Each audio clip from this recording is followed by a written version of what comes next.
Hello, everybody. Welcome to Astropath's latest and greatest video. Today, we're going to talk about the Leo new moon that's almost upon us here. Before we talk about that, let me introduce the two of us. We together are Astropath. That is a combination of Laurie Farrington from Astrolore, and you can find her at astrolore.org. And my company, which is hiddenpathastrology.com, and you can find me at my website, and I am Jennie Date. So welcome to another one of our videos. Laurie, is there anything you need to promote for your business right now? Oh my goodness.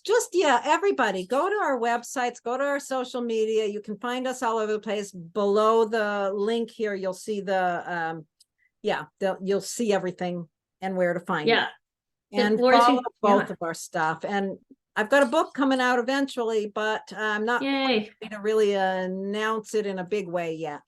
But that is coming. And the only other thing I want to say right up here off the top is, sorry this video is so late.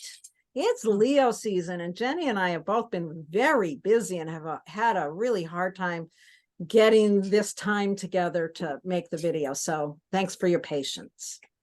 Yeah, and also you all should check out Laurie's been putting out workbooks with each season, so check those out. I was going to mention those, and I don't have anything super new to announce, but do check out my meditations that go along with the seasonal themes. So all right, well, that being said, let's dive in. So Laurie, what are we talking about here? Well, we are talking about the Leo new moon, so let's just talk about the cycle for a moment. Most of you who are watching this probably understand how these cycles work, but we always give a reminder of it. Every month during the time the sun is in a particular sign, we have the new moon for that sign. And the new moon is when, if you go outside at night, it's going to be very, very dark. It's the darkest point when the sun and the moon are in the same position. So we can't see the light of the sun reflected on the moon because they're in the same spot. So that's the new moon. And we think of this cycle, we kind of relate it to plant cycles. It's the cycle of everything living on this planet and off this planet. Everything kind of follows these same cycles. The birth happens at the new moon. You plant a seed for something new to grow. A week later, we come to the first quarter phase of the moon, which you can think of as a time to, water that plant, do something to get the seed you planted growing. Then a week after that, you come to the full moon, which in the plant cycle would be the time of the full blossoming of the flower that you started at the new moon. And then a week after that, we come to the last quarter moon, which is the beginning of things breaking down and beginning to release the cycle. In the plant world, that would be the harvest time. And then then you've got another week until the next new moon, and that's where things die off in order to start again. That's the 1 month cycle. There's also the full year cycle, where the seed that you plant at this new moon will be fully illuminated at the Leo full moon. I don't have that date. Do you? It's in February, but I don't have the exact date, but we can get that, but it is in February. Yeah, that's kind of the way the cycle works. It's like everything else. It's birth, growth, illumination, breakdown, death, begin again. Yeah, and I mean, this is an interesting one too, because we're still in that I don't know, is this time frame happening right now where the new moon's coming at the very end of the seasons? So what we're having is a new moon in a sign, and then by the time we reach the full moon, it's in a completely different sign than you might expect. So this time we have a Leo new moon, which is happening, by the way, on August 16th at 5:38 a.m. Eastern time. And then a couple weeks after that, on August 30th, the full moon is actually going to be in Pisces. So really interesting to think about planting a seed that has to do with Leo themes of authenticity, joy, generosity, playfulness, those kinds of themes. And then 2 weeks, we're going to have this Pisces full moon, which Pisces is so much more about the kind of the bigger picture, compassion, empathy, much more imaginative artistic space. So kind of cool to think about that. And we'll talk a little bit more about that. But before we do that, do you want to talk more about Leo? Well, I just wanted to say that it is interesting. I'm glad you brought up the fact that the new moons right now are happening at the end of the season. It's really interesting because it gives us time to understand the energy, to live within the energy of that sign before we have the opportunity to plant a seed for it to grow over time. It's just, it's a different way of it being, I guess. It's different times, but right now the new moons are happening toward the end. Yeah, I like the way that you put it. Like, you've had this time to kind of grapple with, like, what is this Leo season? And it's been a funny one because we have Venus retrograde in Leo, which has kind of put this internal spin on normally very extroverted Leo. I mean, those are some of the things you want to think about. But what's cool is when you think about planting a seed in the soil, as you described so eloquently before, you don't get to kind of see what's growing yet. Like, it takes a little bit before the seed cracks open and the shoot appears. So there's a little bit of an act of faith that kind of happens. But when you've had this whole season to really think about Leo themes, and we'll talk about them particularly for each of you in a little bit too, you've had that time, you are really planting almost a more intentional seed because you kind of know what it's about a little bit more. Right. So I've been kind of enjoying writing about it. So yeah, it's so interesting. This is such a different Leo season with the retrograde happening and it being such an inward kind of thing. And you and I are both sun sign Leos. Have you experienced this Leo season quite differently than most Leo seasons? Oh, absolutely. I definitely feel that. It's been really interesting, though I have been able to think back to the previous Venus retrograde in Leo, which is in 2015. And boy, there are some parallels. I mean, there are some real parallels from that summer to this summer for me. But it's kind of, I think what's funny about it is that although I'm a Leo, I do have a pretty strong introvert side. And what's been really interesting about this Leo season with Venus retrograde is I've actually been more extroverted than I usually am. So I kind of has been making me think that for everybody, it's like a switch up. It's a change up from whatever your normal mode of being is. So for each and every one of you, think about what that means to you. Like, what does it mean to have some kind of, I don't know, different point of view than you usually do? Or if you're normally very extroverted, maybe you've had some more introverted things happen, or vice versa. So think about that, because that's kind of what's occurred to me. Yeah. So I'm glad you brought up the 2015 with the last time Venus was retrograde in Leo. Yeah. It's incredible parallels for me as well. Incredible, both years where I have, normally most years of my many years of being on this planet, Leo season is such an extroverted time. I remember telling people, the entire month, the entire season is my birthday, not just that one day, because it was all, such an extroverted time. And in 2015 and this year, boy, it has not been at all. It's, such an inward time. And in the best possible way. I've really enjoyed this Venus retrograde, I have to say. I see a Leo coming up behind you. There you go. Yes, he could cause problems here. Let's talk a little bit more just for those of you, just to review Leo a little bit, because I mean, Leo is the sun that pertains to the sign that pertains to the sun. It is a very bright, outward, extroverted, shiny, joyful, exuberant type of sign. I always think about Leo being that steady flame, that hearth fire that everybody gathers around to tell their tales and to talk with one another and, I don't know, just shine and have some laughs. I mean, that's such a Leo thing. I know both of us think about Leos being generous and joyful and playful. And you've also been talking about the authenticity of Leo quite a bit. So what do you have to say about that?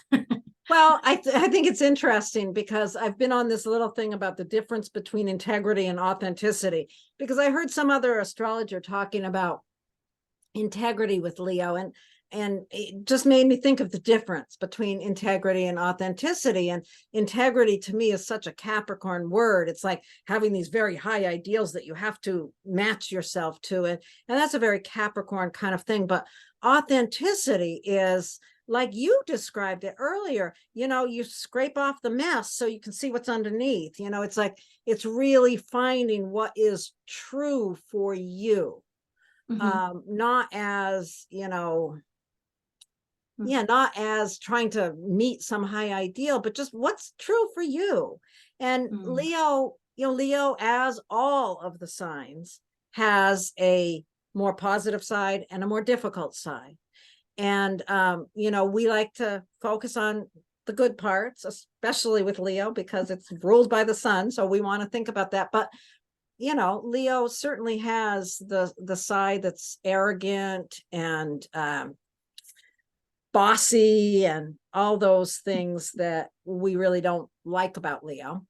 But really, generosity, authenticity. I think it's so important for us to understand wherever Leo is in our natal chart is a place where, regardless of where our personal sun is, wherever Leo is the place that you are, that you can be the most authentic, the most generous, the most true to who you are in that area.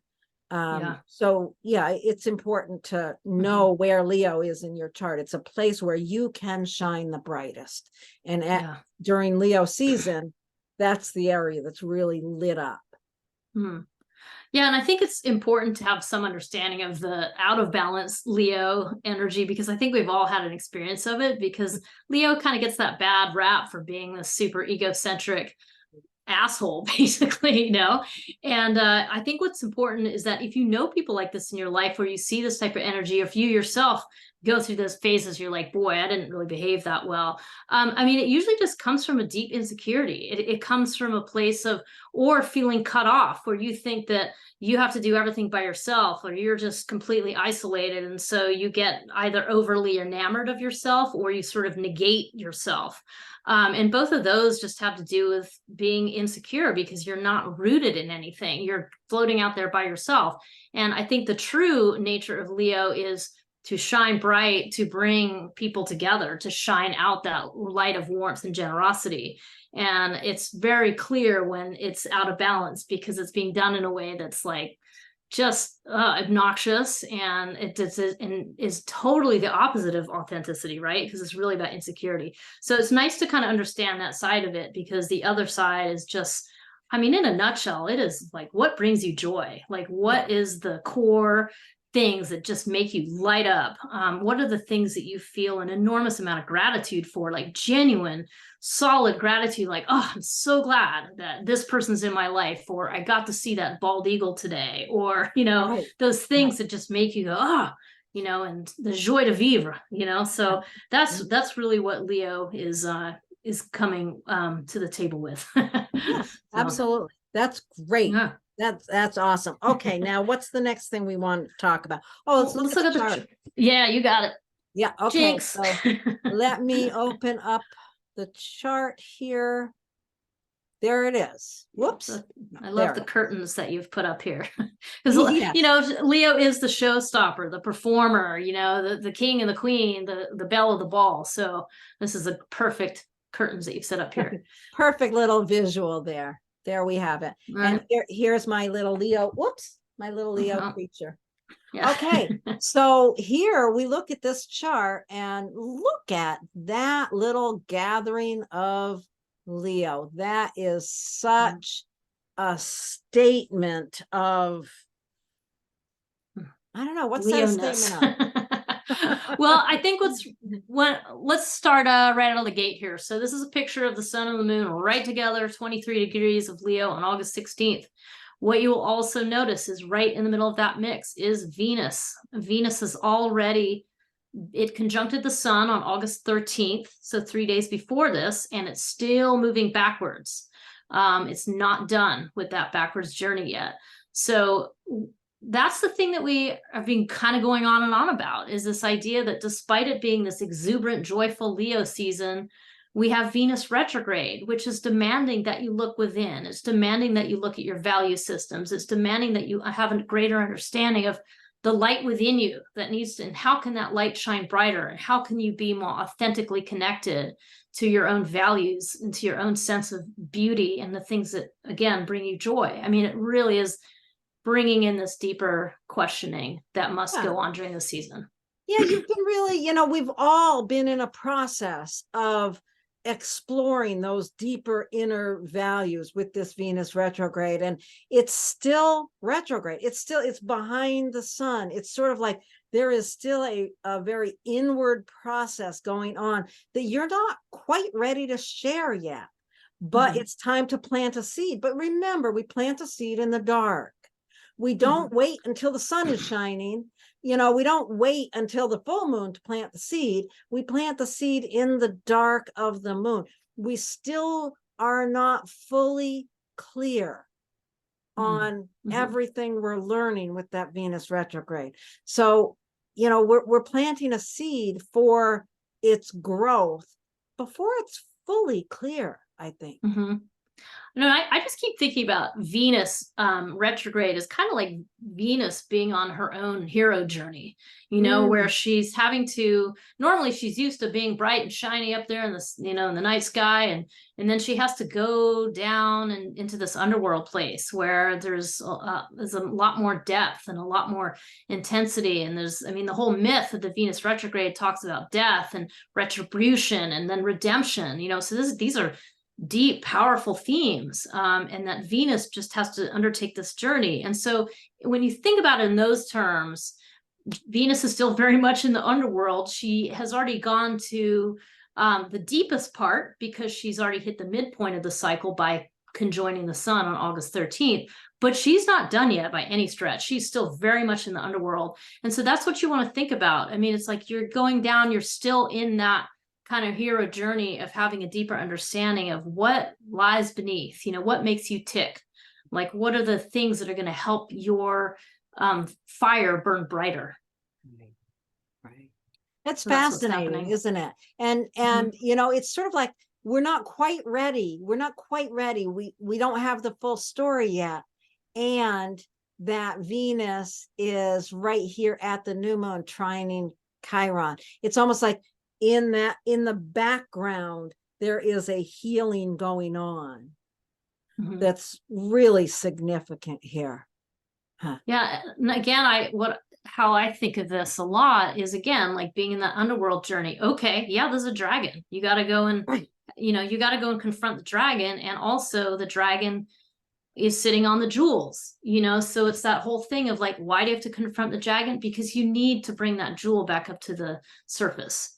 And it's an analogy for really digging and understanding, like, what is the beauty of you, that deep flame that will be with you till your last breath. Yeah. Like, no, where do you find your joy? Where do you find your inspiration? I think, when you see Venus and the sun and the moon all together, you can, in Leo, you can feel that the inspiration of that, the joy, the heat in all of that. It's really very, very beautiful.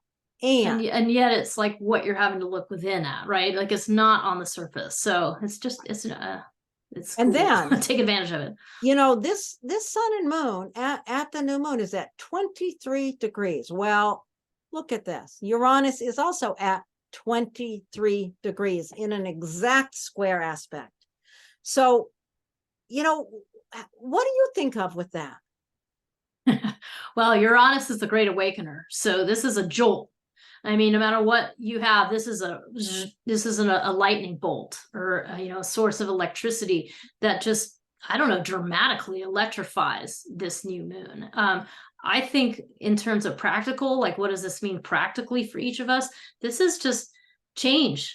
Change is inevitable. Change is happening. We are in the thick of major changes as a species right now. And so this is something about having to deal with that. It's totally included in whatever it is that is your deep inner path of bringing you joy, that you also have to accept the inevitability of change. And so something about having your own steady inner flame while everything around you is changing faster and faster and faster.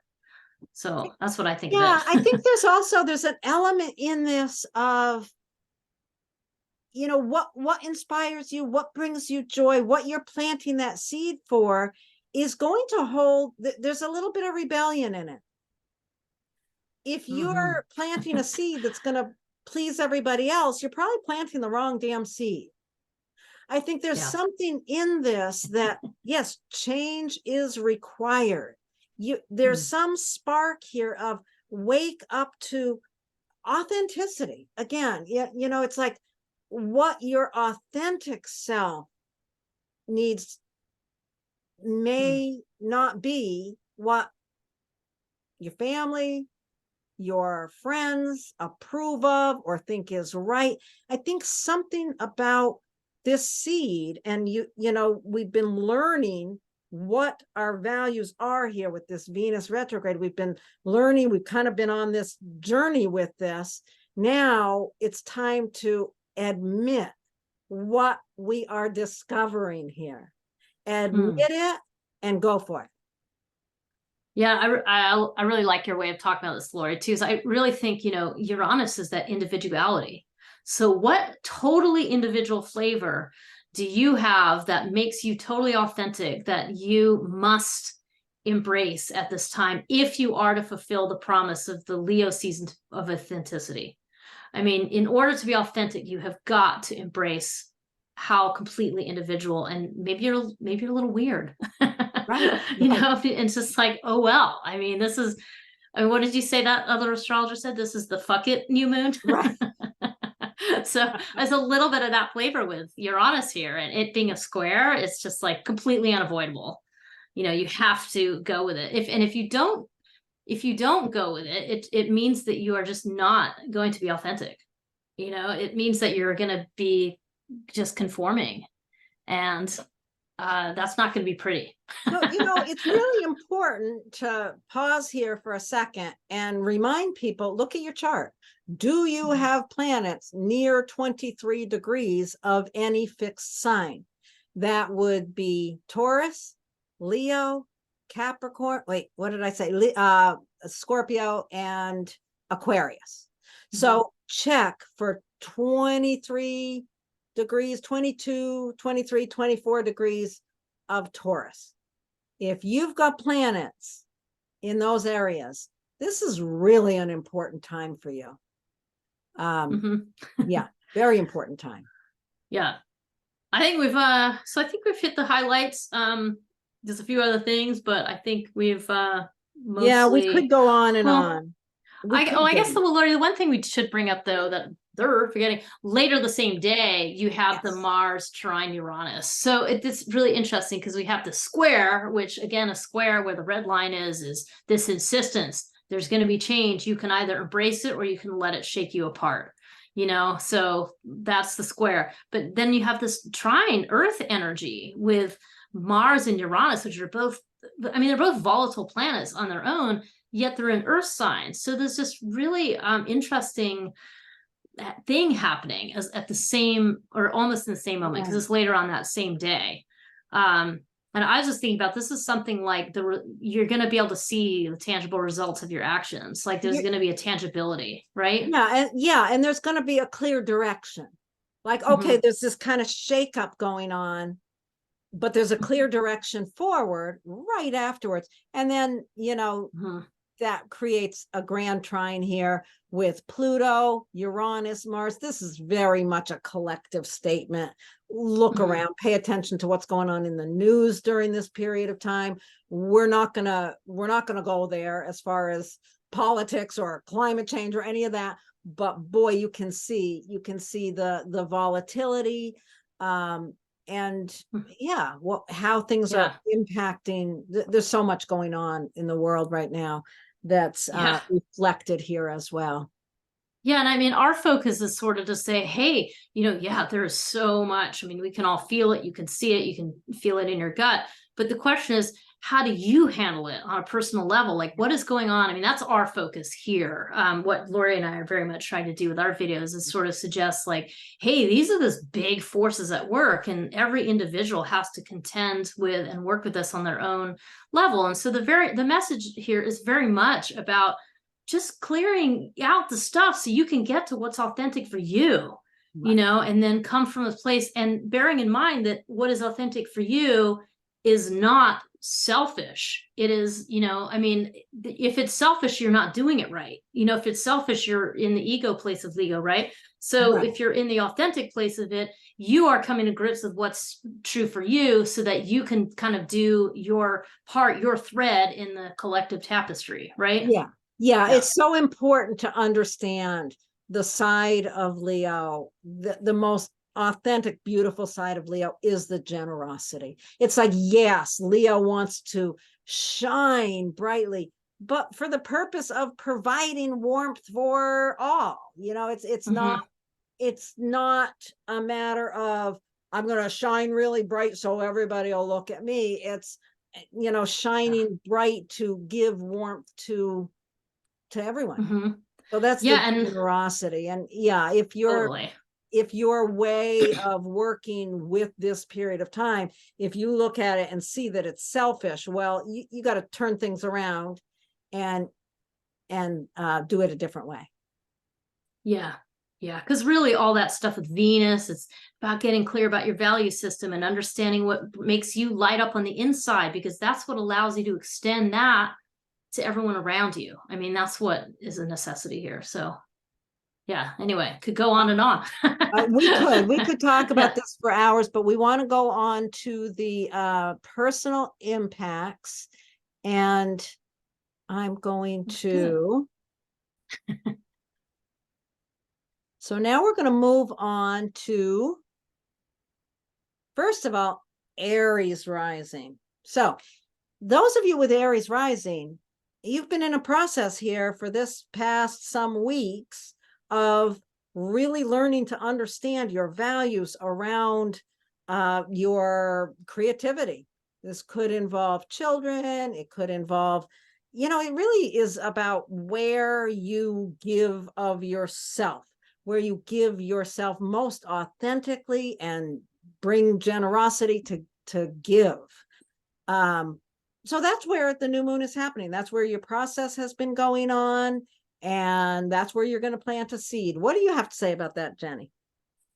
Well, I really love the fifth house. The fifth house is such an interesting one, you know, because ultimately it's your creative self-expression. So, I mean, whether that's when you're out, you know, playing with, you know, your kids or some other kids that you really enjoy being around, which I got to just hang out with my cousins recently. So I've had a feeling of that recently, but it really is where you just get to be totally joyful and play anyway as a fifth house. And so in this time during the Venus retrograde, this has really allowed you to just go in and remove whatever the obstacles are for you just to express this energy freely, because that's really all you need to do here. And with Aries rising, you're such a fiery, expressive person anyway, that the way that you give of yourself unconditionally is just so lovely. It's just such a wonderful, warm energy to everybody around you. So this is just giving you a chance to just get out of your own way. If there's any way that you've kind of wanted to hold yourself back, or you don't have to do that.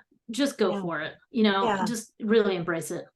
Yeah, you've been really exploring how best to give of yourself, and think about it. What have you discovered? What is there that you want to do on a creative level, or in terms of, you know, how you raise your children or whatever, how you give of yourself? If there's something in that you want to do that's a little outside the box, that's feels just a little bit rebellious, that's the seed to plant.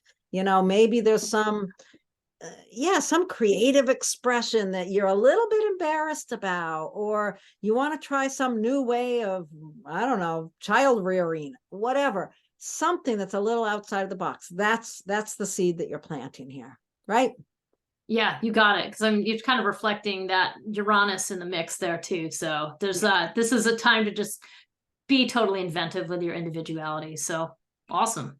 Okay, so let's move on now. So if you have Taurus rising, that means that this whole Leo business has been happening in your fourth house. Let's talk about the fourth house for a minute. It's the house that describes your home life. So that means your family. It also means the physical building that you live in for your home. It also can refer to the lands. You know, you might have a connection to a piece of land that you love.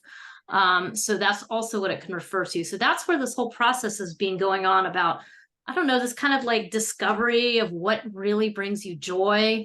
What is some new way, fun way that you want to do something about the way that you are rooted about your home life?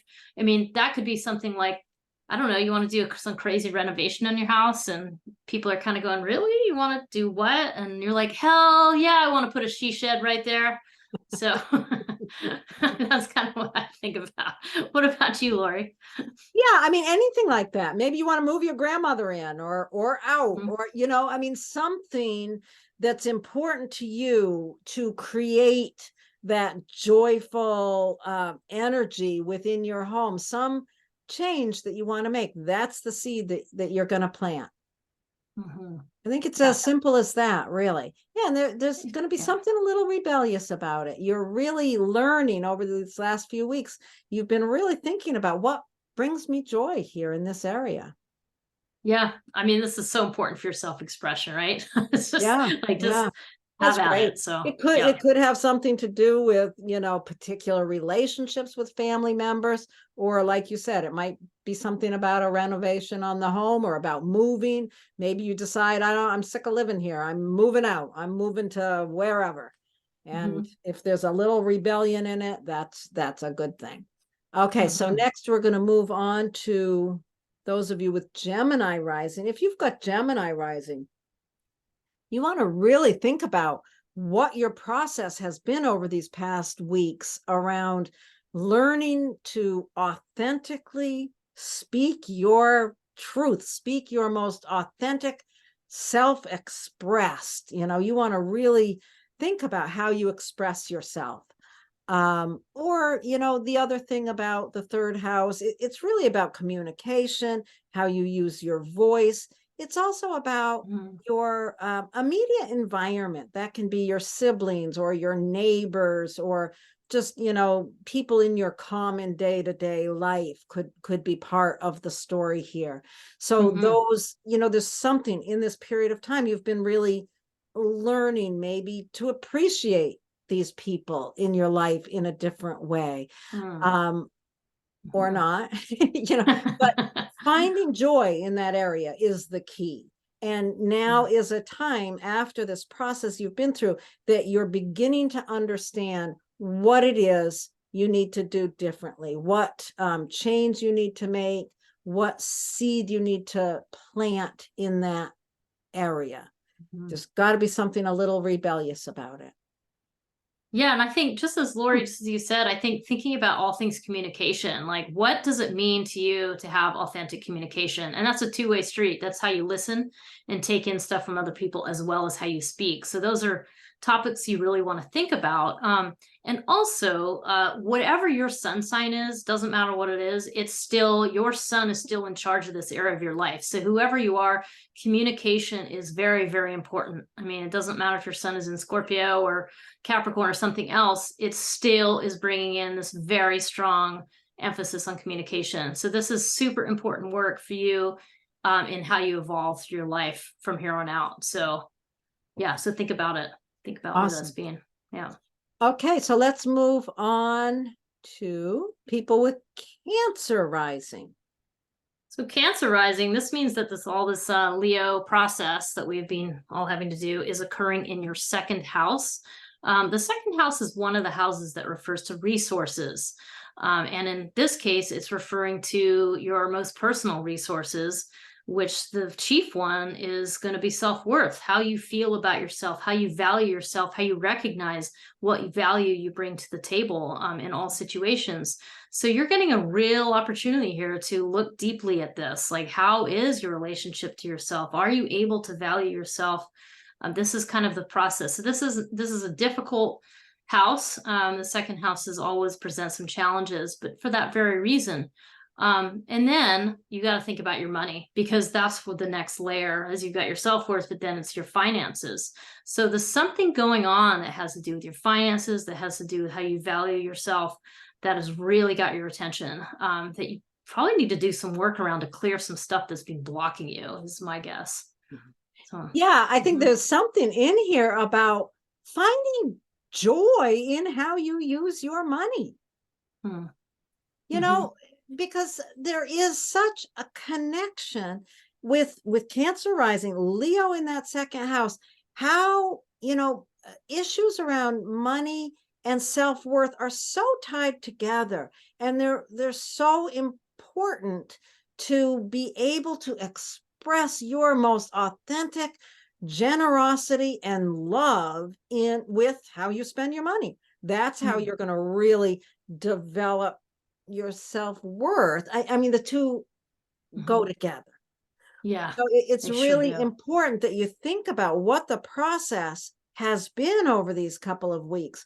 What have you learned about kind of the inner underground workings of your understanding of that connection, and be ready to plant a new seed to go a new direction. There may be some rebellion in this. You might have to say, hey, I'm going to spend the money the way I want to. It is sort of that F it. Yeah. That F it thing about this particular new moon. It's like, I'm going to do what pleases me here, because that's what's required. And I may have to go against, my family members might think I shouldn't spend my money in this way or whatever, but it's up to you. It's your authentic self that is holding the reins and has to plant the seed. Yeah, nicely put. Yep, I think that pretty much sums it up. That's really an interesting one. I like that. I know a few people with that. Okay. Yep. I'm going to move on to the next one is Leo rising. Oh my goodness, this is super personal for people with Leo rising. Let's talk about the first house for a minute. It's the most personal house. It is you. It's your personality. It's how you show up in the world. And with Leo on that line, you show up. You just do.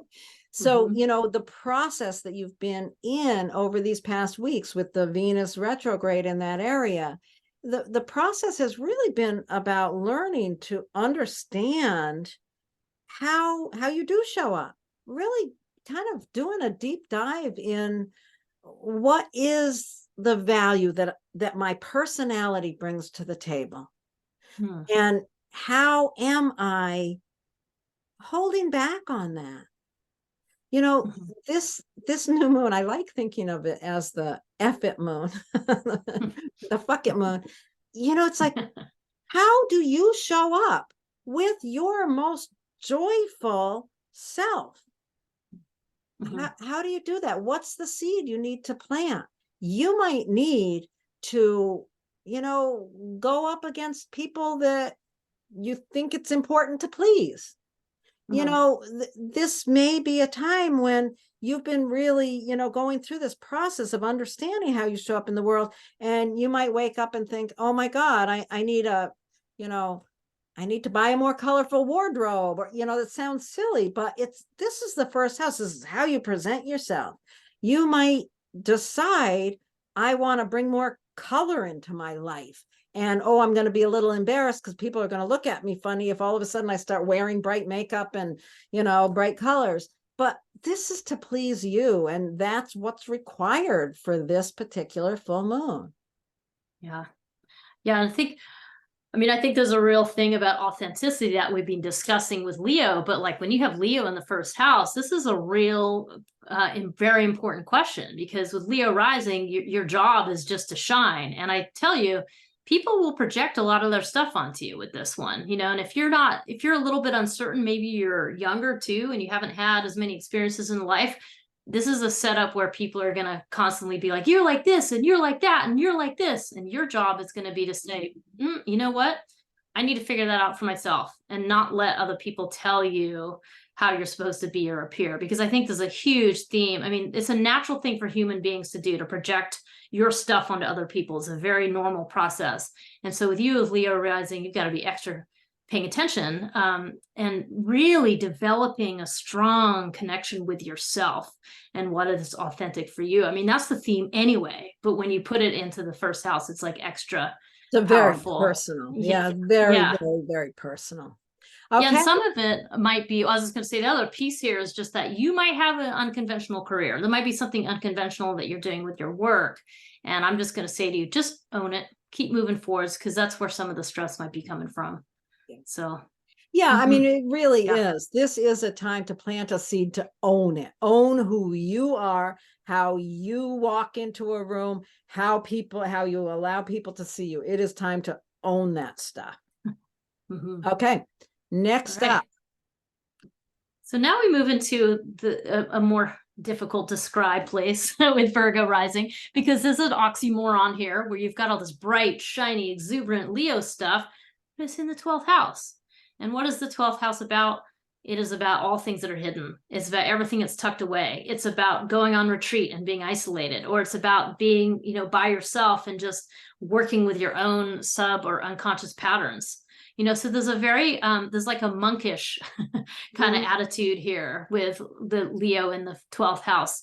So, I mean, this is a real time to kind of come to an understanding about, I don't know, maybe your position in the scheme of things, that you might, Leo can sometimes be self-important.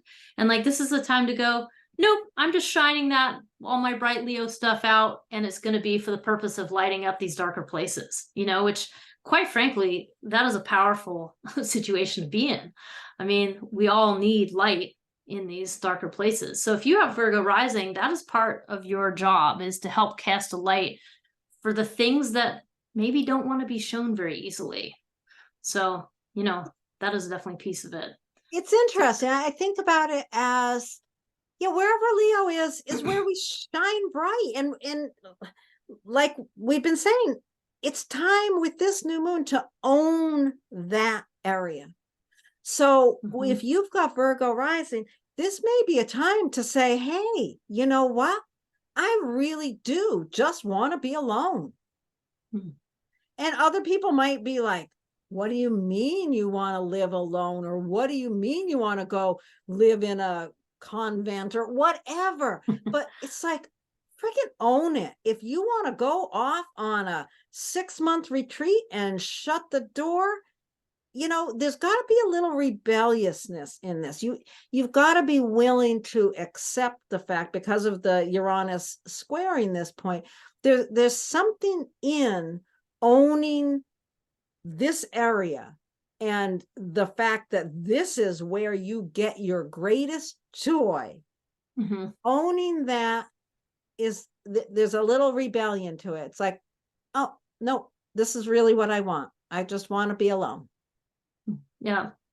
And the other thing to remember is that it doesn't matter what your sun sign is. You don't have to be a Leo necessarily for this to be, if you have Virgo rising, whatever your sun is in charge of this alone place. Like, you are just going to be someone who needs to grapple with being alone, whether it's comfortable or not. And maybe it's a source of refuge and it's great and you love being alone, but no matter what, that is going to be something that's very important for you, is because, again, it doesn't matter what your sun sign is, because your sun is connected to Leo.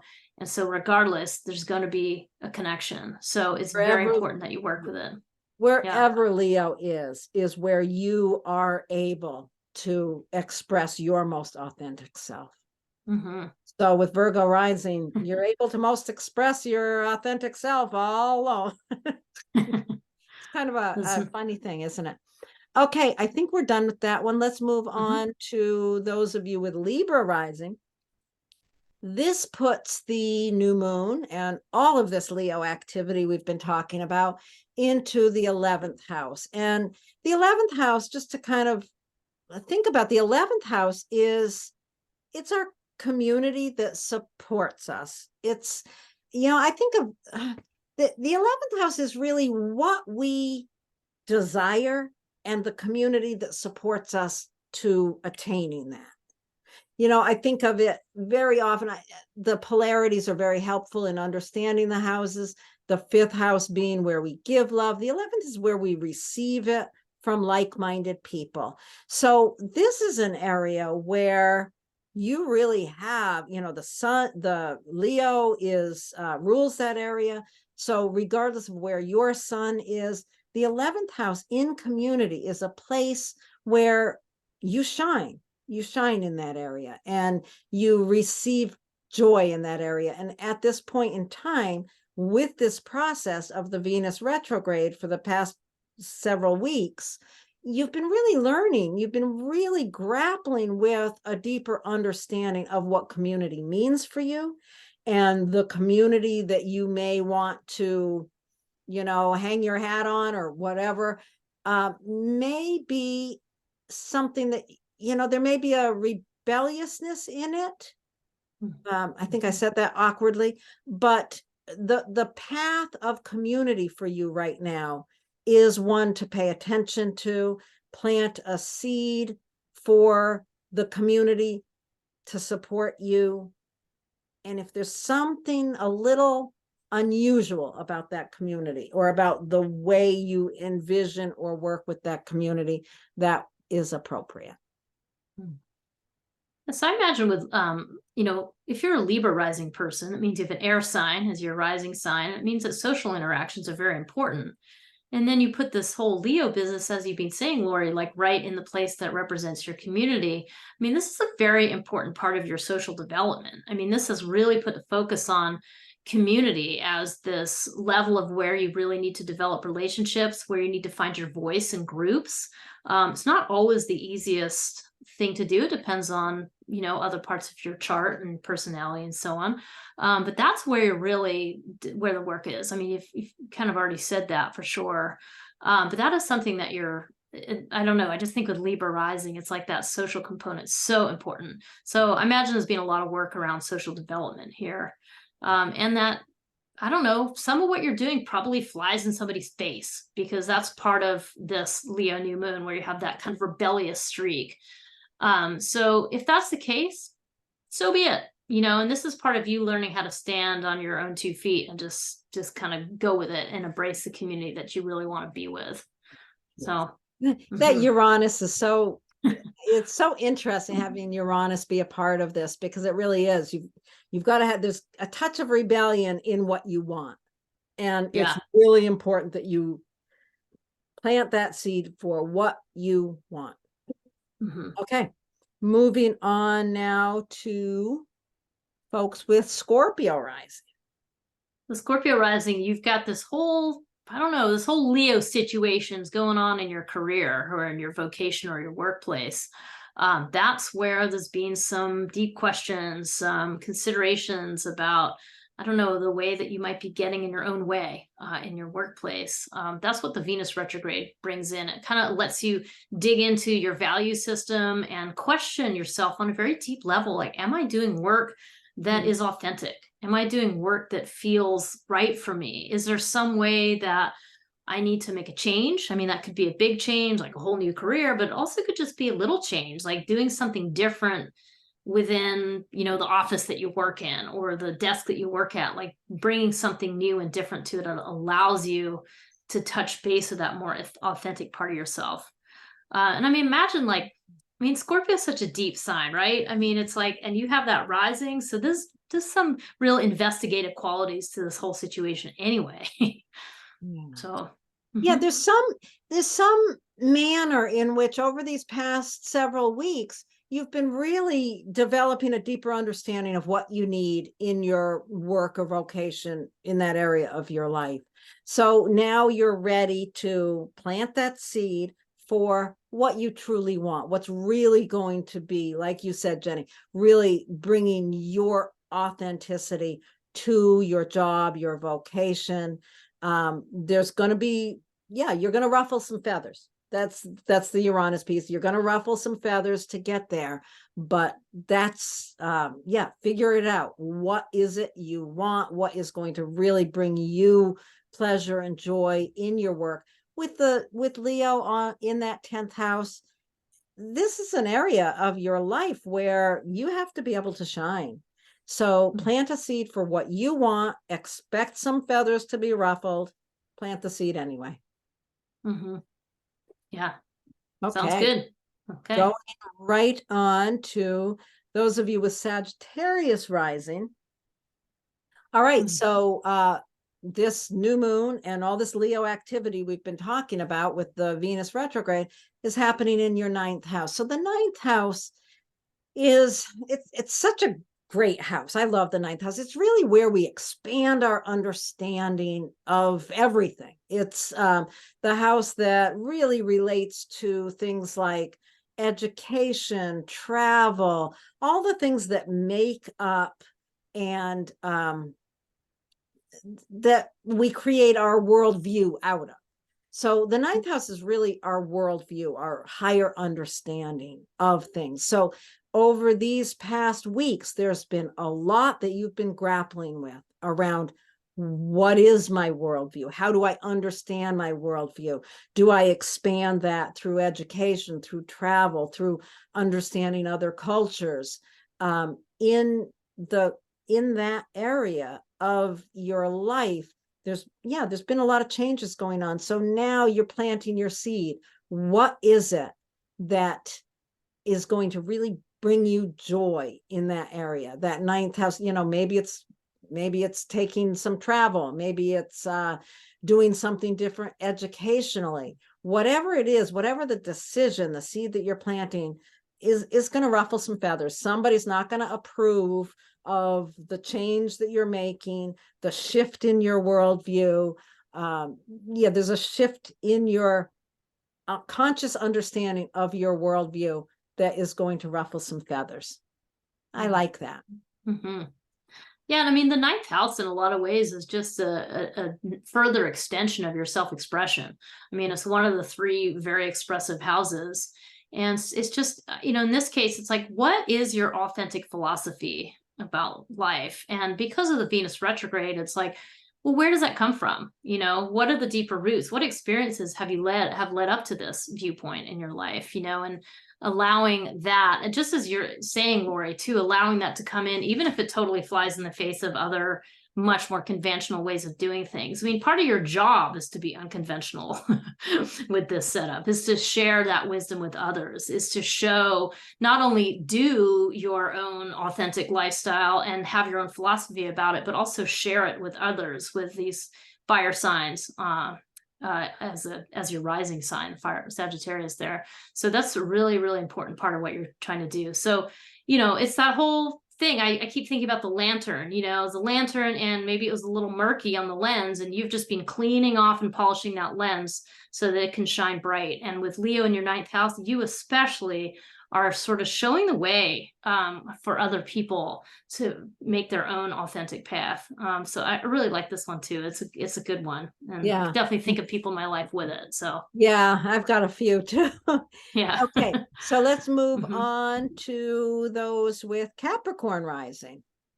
So Capricorn rising, this whole thing is happening in your 8th house.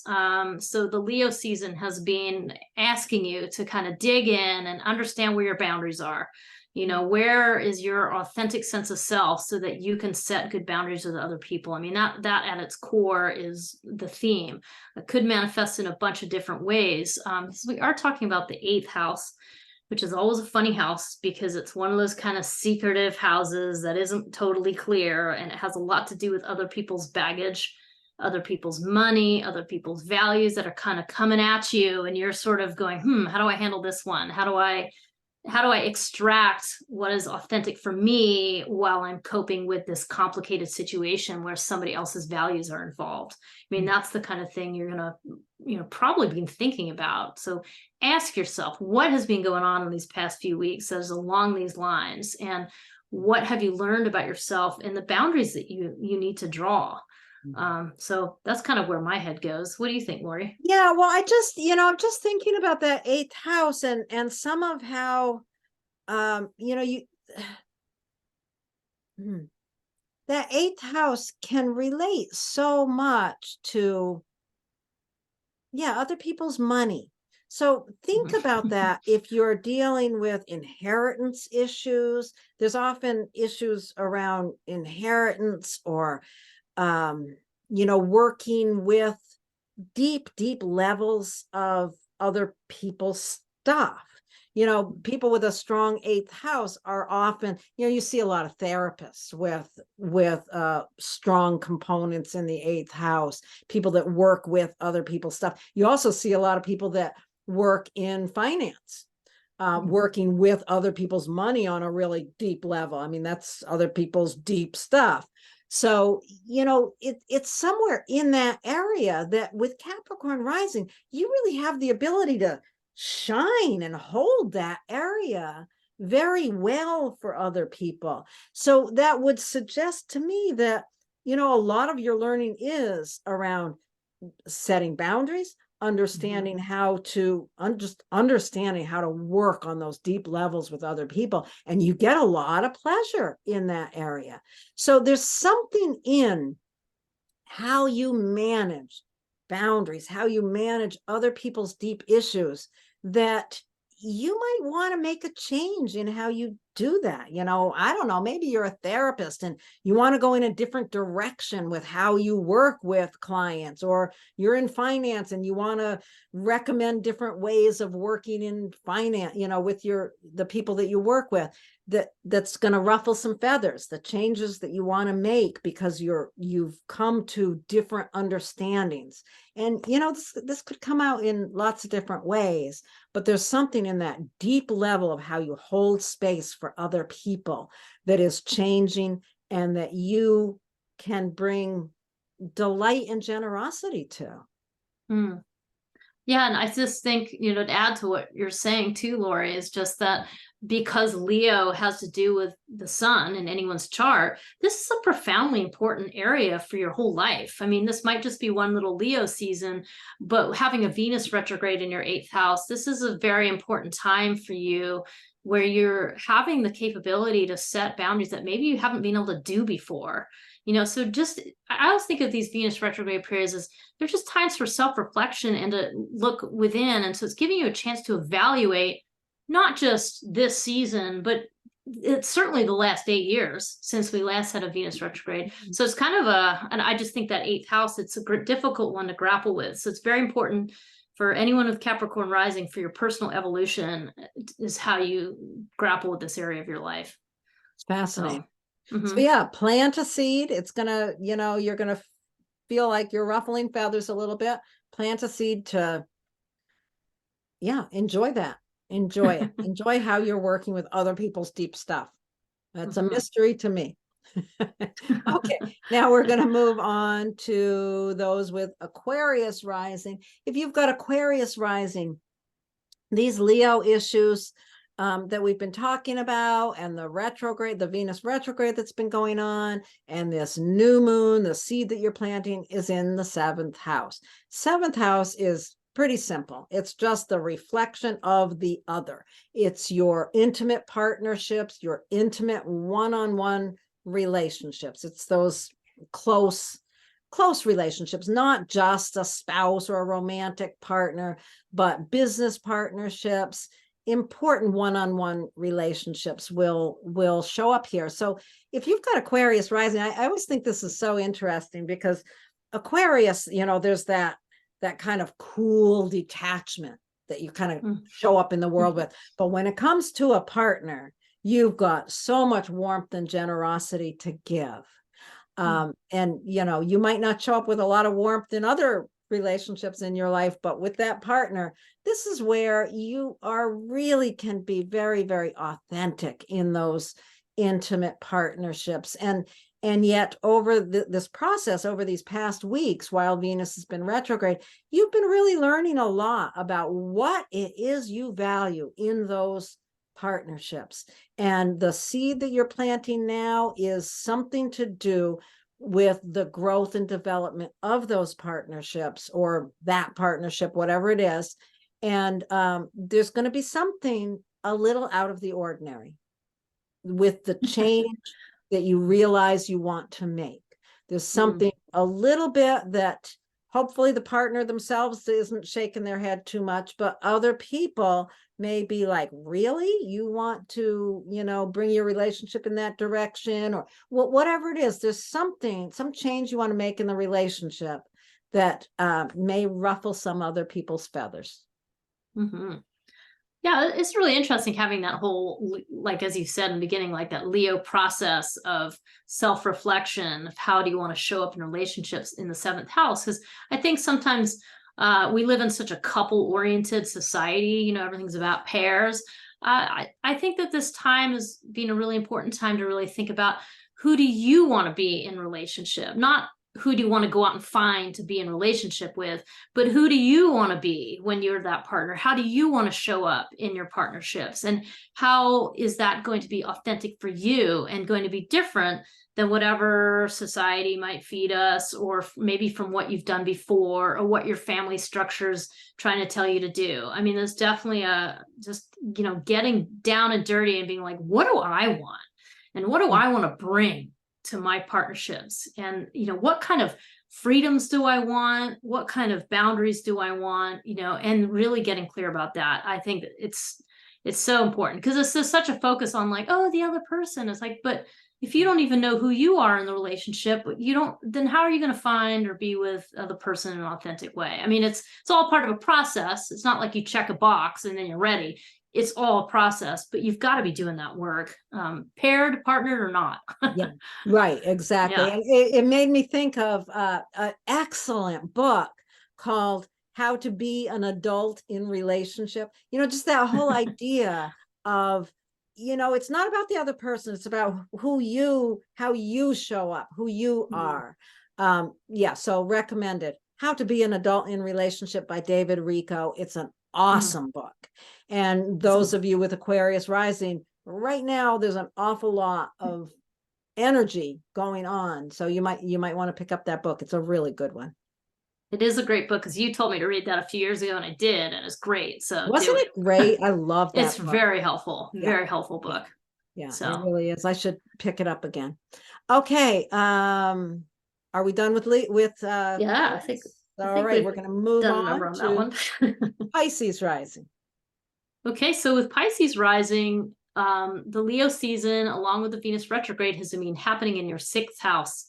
So the sixth house is all about your routines, your practices, the things that enable you to, let's say, get to work in the morning, the lunch that you pack, the car that you drive, the whatever, all those little nuts and bolts and the practices that you do. And also it includes, those things, how you eat, how you sleep. I feel like sleeping is a huge topic that I keep talking to people about. So these are very important, these things that keep you on an even keel. So during Leo season, you've had a chance to really investigate, what are your routines? Do they bring you joy? Which ones do? Which ones don't? How can you keep them fresh? So that you keep staying in this authentic space with these routines that, they're all about keeping you well, but also you need to have fun with them. There needs to be a sense of, what did I say earlier, joie de vivre that you bring to those routines and not let them become monotonous. So that's kind of some of the themes that we might be talking about in the sixth house here. So, yeah, the sixth house, it seems kind of simple until you start thinking about it. Where would we be without our routines? Where would we be? It's so important to understand the importance. And yet with Leo there, it is so important that you bring authenticity and joy and pleasure into those routines. The other thing, the sixth house, some people put pets in another place, but pets can be part of the sixth house as well. Just, if you've got a pet, that they are on they put you on a routine, whether you like it or not. How you take care of your health, how you eat, and all those things. So the change, the process that you've been through during the Venus retrograde and Leo season leading up to this new moon, you've learned a lot. You've been really learning about what works and what does bring you joy and pleasure in that area. So you're just about ready here to plant a seed to make some change, to do something different. And it's not going to be to, you know, tighten those routines up to make them more conservative and strict. It's going to have some element of upheaval, change, some kind of rebellion to it.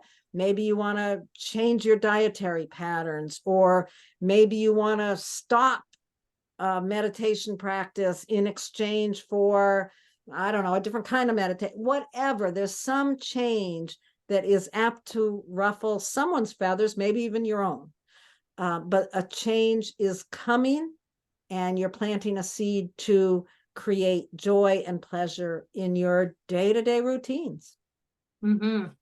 Yeah, and I think too, like the way you talk about that change is going to be interesting. Like there's something about it might be something that is really exciting and new that you've never done before that helps you learn. There's a learning component to do with that change when you're thinking about the Uranus impact here. So yeah, I think it's exciting to mix that up though. I mean, I think you should hopefully embrace something new and something different. And like you said, Laurie, like just not caring if it's something that somebody else doesn't like or approve of. Too bad. So right, too bad. Yeah. This one is about creating what works for you, what brings you joy in this area of your life. I love this new moon. Okay, I think we're done with that. Okay. And we're done. Thank you. Yeah, thank you, everybody. We'll come back and make another video soon. Thank you, folks, for sticking with us, and we'll talk to you soon. Yeah, thank you, Laurie. Okay. Bye.